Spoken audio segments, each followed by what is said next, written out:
दोस्तों नमस्कार। NEET UG 2024-25 का एग्जाम अगर आप देने जा रहे हैं या फिर इसके बाद आपका एमबीबीएस करने का प्लान है तो आपको यह जानना बहुत जरूरी है कि सबसे कम अकादमिक खर्च में सबसे कम फीस में एमबीबीएस कहां से होती है और उसका एलिजिबिलिटी क्राइटेरिया भी थोड़ा सा आपको डिफरेंट मिलेगा। बहुत कम खर्च में देश के प्रतिष्ठित संस्थानों में पढ़ना अपने आप में गौरव की बात होती है। जाने से पहले थोड़ा स्ट्रेटेजी हमें जरूर तैयार कर लेनी चाहिए, चाहे वो किसी भी कॉम्पिटेटिव एग्जाम को हम फेस करने जा रहे हैं। तो आइए आज के इस वीडियो में मैं आपसे बात करूंगा देश भर के एम्स के बारे में और एम्स का एक ओवरव्यू मैं आपको यहां दूंगा। एम्स संस्थानों को लेकर बहुत ज्यादा बड़ा क्रेज जो है वो बच्चों में होता है और एम्स में जाने का अपना एक मतलब है। All India institute of medical sciences. सबसे पहले हम इसके एलिजिबिलिटी क्राइटेरिया की बात करते हैं। देखिए एलिजिबिलिटी क्राइटेरिया की अगर आप बात करें तो नो अपर एज लिमिट, कोई एज लिमिट नहीं है, ये आपको पता है। वैसे भी नीट में कोई एज लिमिट नहीं है। नीट एग्जाम के थ्रू ही एमबीबीएस में एडमिशन प्रोसेस होती है। एम्स के लिए भी ऐसा ही होता है। एक दौर था जब एम्स के लिए सेपरेटली एग्जाम बच्चों हुआ करता था। दूसरी काम की बात है फिजिक्स, केमिस्ट्री, बायोलॉजी और इंग्लिश, ये जो चार सब्जेक्ट है। देखिए यहां एक एसेंशियलिटी ये है, फिजिक्स, केमिस्ट्री, बायोलॉजी और इंग्लिश, इनमें 60% मार्क्स आपके 12th बोर्ड में होने जरूरी है। 60% मार्क्स ध्यान रखें।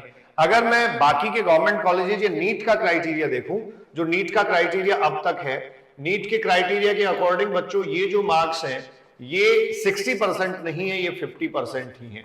मतलब अगर आप बात करें जैसे मैं अनरिजर्व्ड कैटेगरी, ओबीसी और इसके अलावा ईडब्ल्यूएस, इन सबको डिस्कस करूं तो 60% मार्क्स आपको एम्स में जाने के लिए चाहिए। एम्स में अगर जाना चाहते हैं तो 60% मार्क्स चाहिए।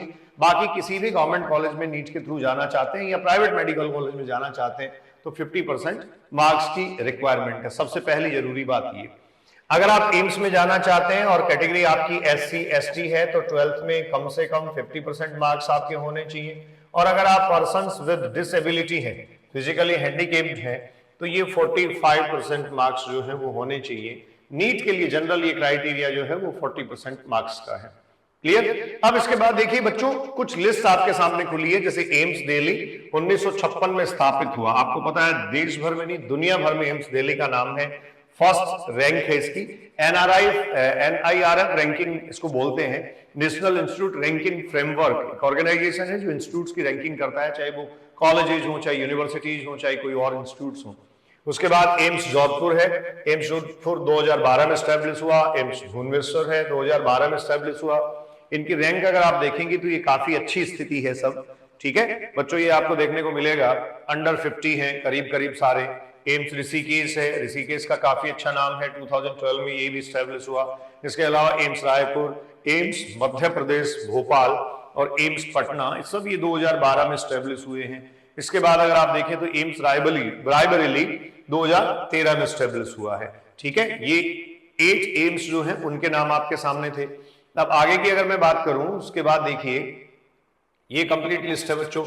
इसमें आप देखिए AIIMS Bhopal, AIIMS Patna, AIIMS Raebareli, Nagpur, Mangalagiri, Gorakhpur, Bibinagar, AIIMS Bathinda, AIIMS Kalyani, AIIMS देवगढ़, राजगढ़, गुवाहाटी, विजयपुर और बिलासपुर।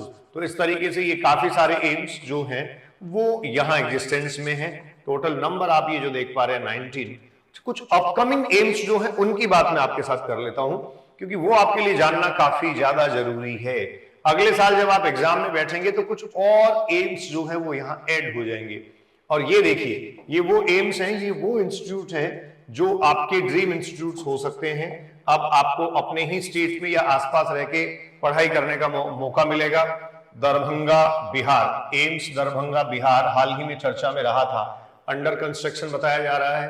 एम्स रेवाड़ी हरियाणा में भी एम्स जो है वो ओपन किया जा रहा है।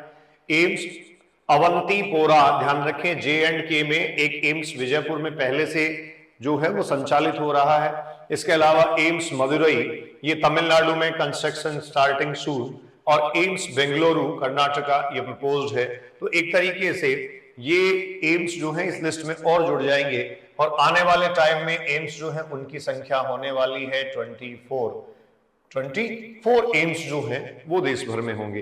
तो अगर आप महज 5-7 हजार रुपए से लेकर 10 हजार रुपए के अकादमिक खर्च पे पढ़ना चाहते हैं, ऑन एवरेज जो है वो आपको 5 to 7 के अकादमिक फीस यहाँ मिलेगी। और इसके अलावा डिफरेंट टाइप ऑफ एक्सपेंडिचर हैं, तो एकेडमिक फी जो है या एकेडमिक खर्च जिनमें कॉशन मनी हो गया, स्पोर्ट्स वगैरह का हो गया, इसके अलावा आपके कुछ रजिस्ट्रेशन चार्जेस हो गए, डेवलपमेंट फी हो गई, ये सब मिला के इससे ज्यादा फीस नहीं होती है। तो बहुत कम फीस में आप एम्स में जा सकते हैं।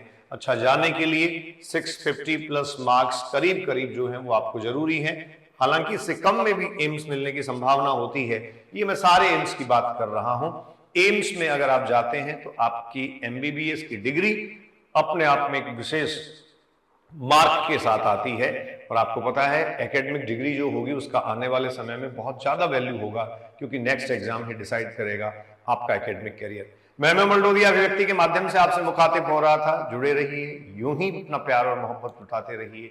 Enjoy your life, be safe, thank you.